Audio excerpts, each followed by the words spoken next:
है ही भगवान। महाबलेश्वर ट्रिप। भाई हम आप छुट्टी ले रहे हैं, मेरे को छुट्टी दो सारी संगत। हम थोड़ा बच्चों के साथ एंजॉय करने जा रहे हैं। कहाँ जा रहे हैं? महाबलेश्वर, पहाड़ों पर जा रहे हैं। पर्वतराज की जय। तो कल आप अटेंडेंस बराबर रखना। अब मेरे बच्चे सेवा पे लगे हुए हैं। जो वचन जो वीडियोस आपको सब मिलते रहेंगे। और इजो वया से इजो आया से। ये बार है ना, मेरे को घुमाते बहुत हैं। दीमागन जी सारी संगत के साथ महाबलेश्वर जा रहे हैं कल, जो वेनसडे से सैटरडे 3 दिन वहाँ रहेंगे। सैटरडे को वहाँ से निकलेंगे और शाम तक वापस आ जाएंगे और फिर संडे को सत्संग।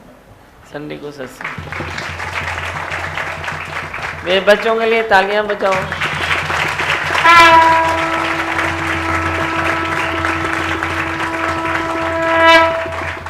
मेरे में भी वो जान फूकते हैं। मैं बोलती हूँ भाई मैं अभी कितना घूमूं, कितना जाऊं, कितना करूं। नहीं चलो नहीं चलो नहीं चलो। बच्चे लोग जान फूक देते हैं। अच्छा है, मैं बच्चों को थैंक यू बोलती हूँ, बच्चे मेरे को बोलते हैं गाड़ी हली पई है। भक्तों के प्यार और दीमा भगवान आपकी प्रेरणा से लगभग 90 भक्तों के साथ 5 जून 2019 से 8 जून 2019 तक का महाबलेश्वर का ट्रिप बना। सभी भक्तों में एक अलग जुनून, एक अलग उत्साह था। बच्चों संग आपने इस ट्रिप के लिए बहुत तैयारियां की। पंचगनी के बेहतरीन होटल में सबके रहने की व्यवस्था की गई। उस दिन आप भक्तों को दिए गए समय सुबह 6 बजे सत्संग हॉल मोदी भवन पहुंचे। दृश्य ऐसा मनमोहक।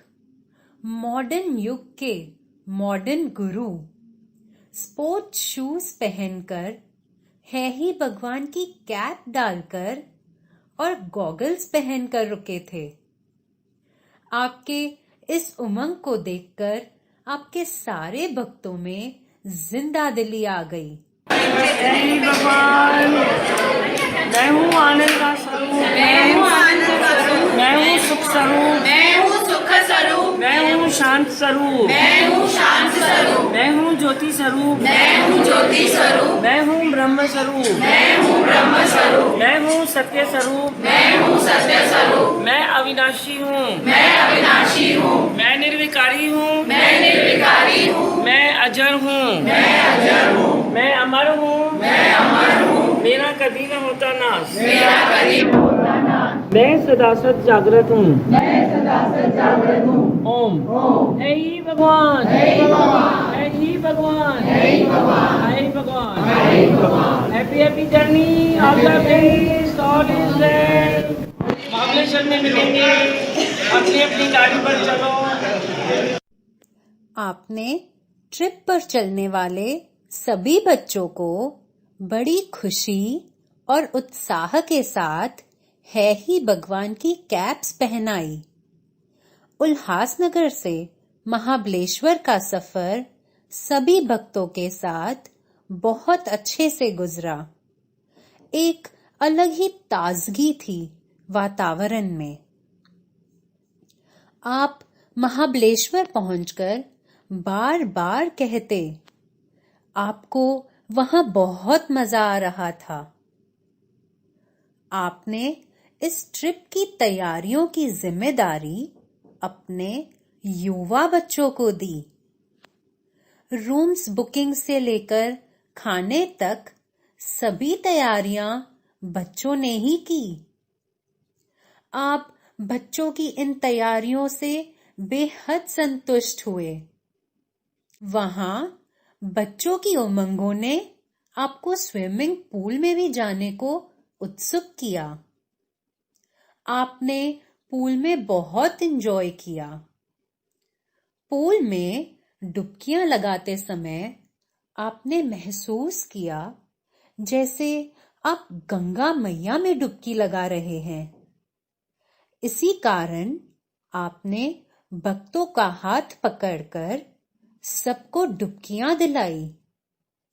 बॉल से अपने बच्चों के साथ पानी में भी खेला। इतना ही नहीं, भक्तों में स्विमिंग कंपटीशन लगवाई और उसका भी आनंद लिया। अपने छोटे बच्चों के साथ ट्यूब में भी एंजॉय किया। जैसे आप हमेशा कहते, जियो तो मेरी तरह जिंदा दिल होकर जियो। आपकी जिंदा दिली आज भी हमें उमंगों से भर देती है। शाम चाय के समय आप सभी भक्तों से हालचाल ले रहे थे। बातों ही बातों में जैसे सत्संग हुआ और किसी भक्त ने आपसे प्रश्न पूछा। जो आलसी वृत्ति वाला है, आलसी वृत्ति वाला आदमी बोलेगा छॾे केरु कंदो, पोइ ॾिसंदासीं, ये आलस है। और सुख बुद्धि वाला बोलेगा अगर करूँगा समझो आगे बढ़ना है तो इन खां भी न हली वञा, जेको आहे इन खां भी न हली वञा। और जो रजा पे राजी रहता है वो भी तो यही बोलते हैं ना, जेको आहे शुक्र आहे, जेको भगवान ने ॾिनो आहे। तो तीनों में फर्क क्या हुआ? पहली बार आपने किसी प्रश्न का उत्तर स्वयं न देकर पहले अपने भक्तों को उसका उत्तर देने को कहा। मानो आपको हमें यह लीला दिखानी थी कि भक्तों के मुख से भी आप वचन देते हैं। उस प्रश्न का संतुष्ट उत्तर मिला आपकी युवा पीढ़ी से। भगवान, जब हम सुख बुद्धि में कुछ भी करते हैं उसमें हमारी लालच बढ़ती है, और जब हम शुक्रानों में जब करते हैं उसमें हमारी उमंग बढ़ती है, और जब भी हमें आलसी में करते हैं वो हम काम मजबूरी में करते हैं। ये डिफरेंस है तीनों में। जब हम शुक्राने हर चीज़ का करना शुरू करते हैं तो हमको 2 की जगह पे 4 भी मिलते हैं, और सुख बुद्धि में कभी हमारा बड़ा लॉस भी होता है, और आलस में तो मतलब हाँ अच्छा मेरे गाड़ी हलाई में बिना पेट्रोल है।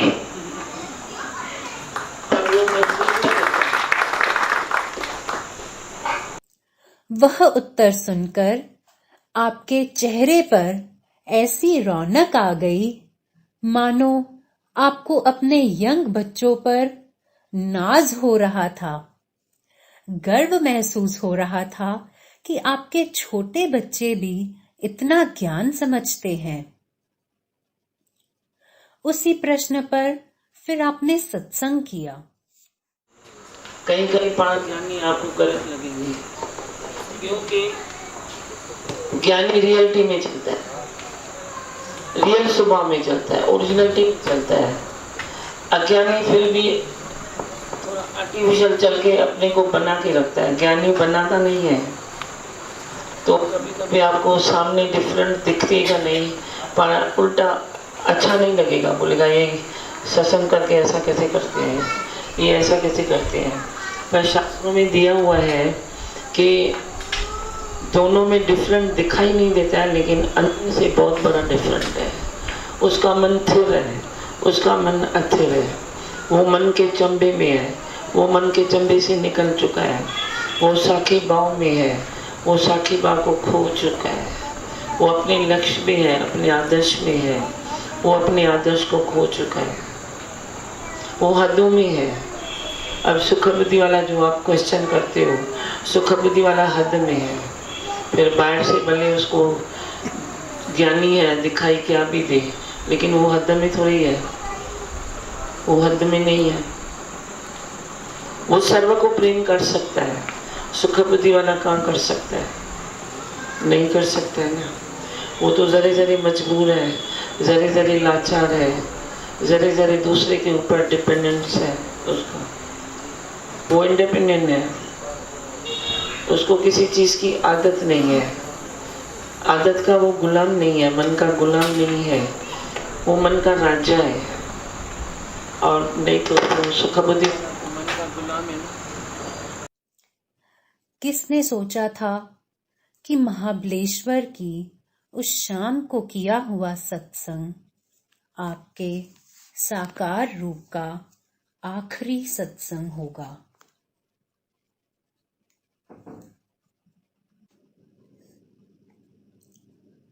उसी शाम आपकी तबीयत में थोड़ा बदलाव आया और आप पूरा दिन अपने आराम में रहे।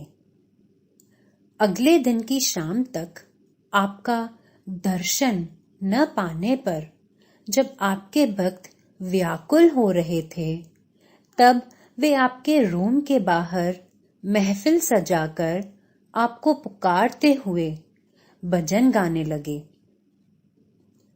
तोड़े बकदां दी है अरदास, रोज रोज आया करो जी। तोड़े बकदां दी है अरदास, रोज रोज आया करो जी।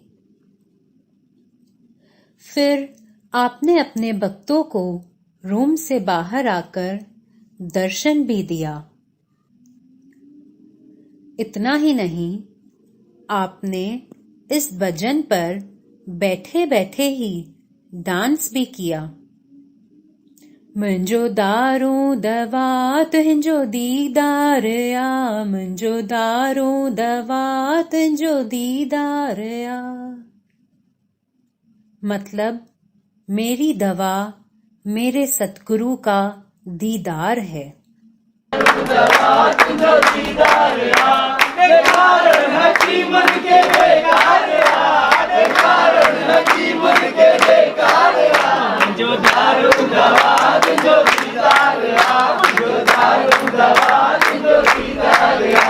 दवा कान थींदी मुंहिंजे दर्द जी, दवा कान थींदी मुंहिंजे दर्द जी, दवा कान थींदी मुंहिंजे दर्द जी, दवा कान थींदी मुंहिंजे दर्द जी।